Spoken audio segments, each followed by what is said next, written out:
was 2:38 a.m.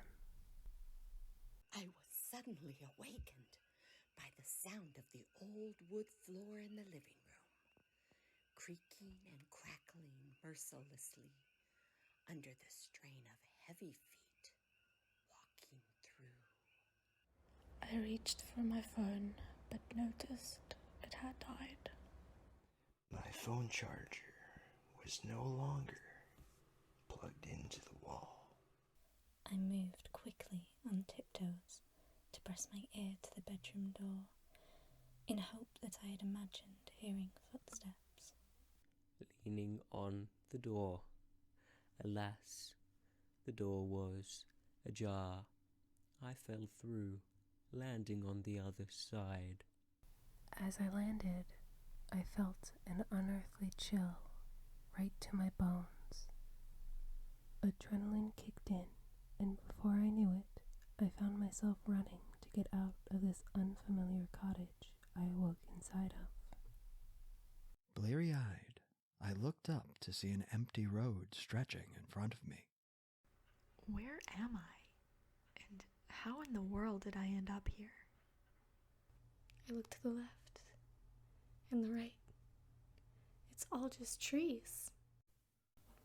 In the distance, I could hear some strange, unknown noises.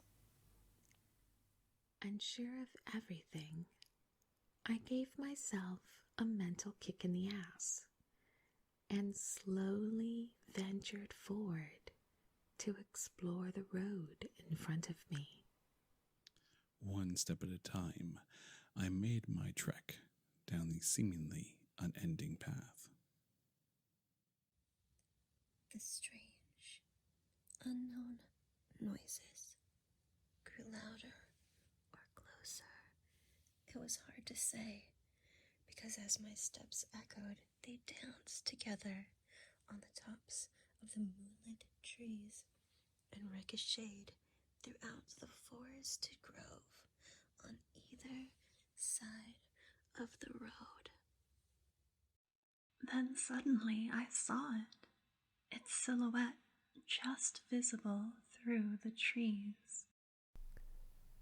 Knowing it was following me, I decided to find the nearest patch of moonlight and lead it there. I arrived at a clearing and stood still. Feeling more at ease under the protection of the moonlight, I called out to the creature. As the creature approached from behind the thicket of trees, the moon exposed the creature sequentially from the shadows. It was a dazzling silver color, about 10 feet tall, and had razor-sharp teeth protruding from its mouth.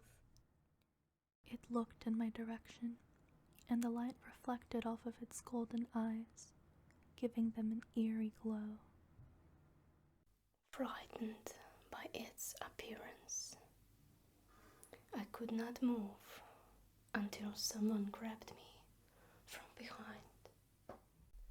They pulled me back into the thicket surrounding the clearing, cupping their hand over my mouth so that the instinctive shriek I had almost let out was muted, and we were safe for at least one more moment. Our bodies shivered and instinctually huddled together as we watched the creature shuffle a few steps in one direction and then the other, with its nostrils flaring, visibly scenting the area around it. I felt a tickle of air on the back of my neck as my companion's breath came in sharp, frightened gasps that I could hear clearly, despite the much louder sounds of the hulking creature's movements. The creature's glowing gold eyes moved like fireflies in the distance, while my hands slowly searched for an object to protect myself with instinctively. Wordlessly, my companion slipped something into my hand. A weapon?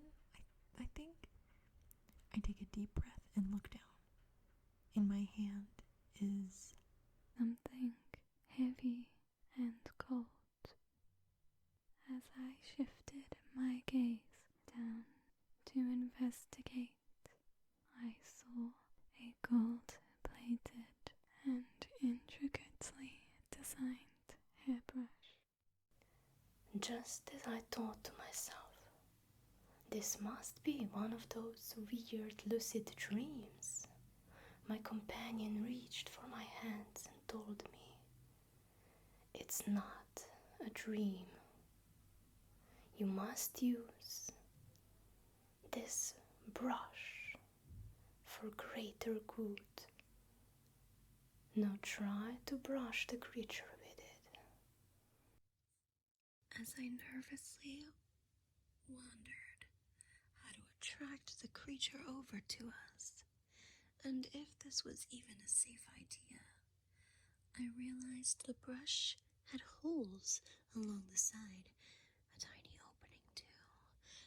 I determined that it was not just an ornate brush, but a Pied Piper or Snake Charmer style flute as well. My companion untucked a sachet from their side,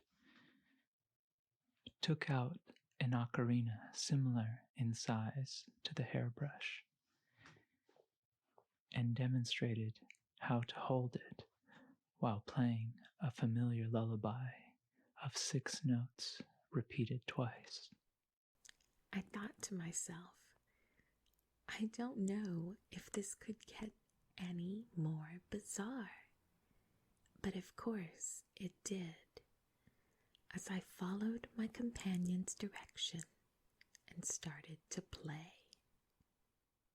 The creature tilted its head to fix its golden glare towards the melodic harmonies we played. Its breath proceeded to slow, and its ear and tail dropped low as it tentatively creeped its way towards us, sniffing the air with caution.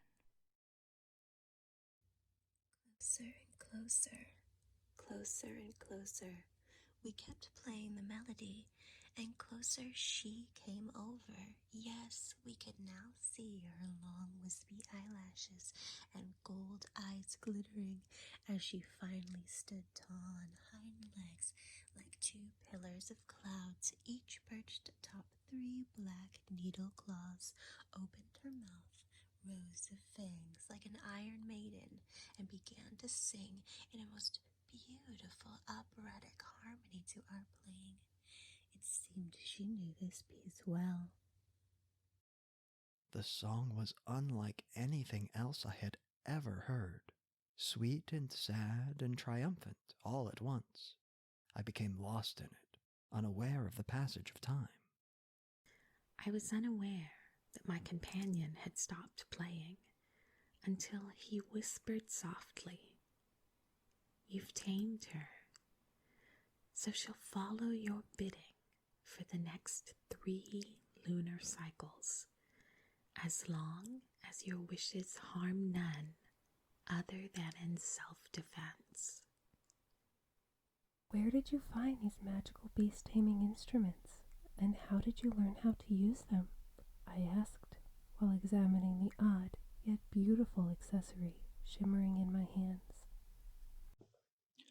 They are the last remnants of the ancient tribe I belong to. But now is not the time. Keep the brush and follow me. He sighed while tucking the ocarina away. We must make haste to prevent the poachers from tracking our new friend. They will stop at nothing to claim the bounty on her head. A shamanic legend says it's an essential ingredient for the elixir of immortality. Elixir of immortality? I wondered aloud, traipsing along after my companion, nearly tripping over a fallen branch. He caught my arm to steady me, and with a piercing look replied, "Get up," to which I shrugged. But I didn't fall. Get up. But I was back in my bed, realizing I had the strangest vivid dream, and still half-conscious began to feel the rush of emotional messages, the seemingly unending and epic journey enlightened within my soul. It was 2:40 a.m.